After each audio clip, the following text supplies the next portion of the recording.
Healthy food habit എന്ന് പറഞ്ഞാൽ നമ്മുടെ പ്രാദേശികമായിട്ടുള്ള നാടൻ പച്ചക്കറികളാണ്.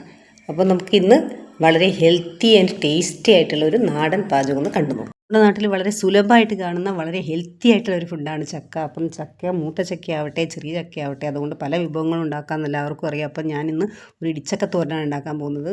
കുറച്ചൊന്ന് വിചാരിച്ചാലും കുറച്ചൊന്ന് മൂത്തിട്ടുണ്ട്, പക്ഷേ വളരെ ടേസ്റ്റി ആയിരിക്കും.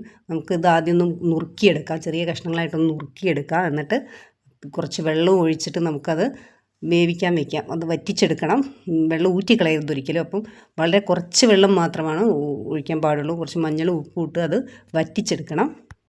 വെന്തതിന് ശേഷം അത് നമുക്കിങ്ങനെ അമ്മിക്കല്ലിലിട്ട് ഇങ്ങനെ ചതച്ചെടുക്കാം. അധികം അരഞ്ഞു പോകരുത്, ഒന്ന് ചതച്ച് ചെറുതായിട്ടൊന്ന് ചതയ്ക്കാനേ പാടുള്ളൂ. അത്യാവശ്യം വേവിച്ചതിന് ശേഷം ഇത് ചതച്ച് എടുക്കാം. ഇത് ചതച്ചെടുത്ത് കഴിഞ്ഞാൽ പിന്നെ നമുക്ക് അതിലേക്ക് വേണ്ട പച്ചമുളക് ഉള്ളിയൊക്കെ ഒന്ന് സെറ്റ് ചെയ്ത് വയ്ക്കാം. അല്പം വെളുത്തുള്ളിയും ചുവന്നുള്ളിയും പച്ചമുളകും തേങ്ങയാണ് ഇതിലേക്ക് ഒതുക്കിയിടുന്നത്. വെളുത്തുള്ളിയും ചുവന്നുള്ളിയൊക്കെ ഉണ്ടാകുമ്പോൾ അതിൻ്റെ ടേസ്റ്റ് കൂടും. അപ്പോൾ അത്യാവശ്യം വെളുത്തുള്ളിയും ചുവന്നുള്ളിയും നന്നായിട്ട് ഉപയോഗിക്കുക. എന്നിട്ട് തേങ്ങയും കൂടെ ഒതുക്കിയിട്ട് കടുകും കറിവേപ്പിലയും കൂടെ താളിച്ചെടുക്കുക.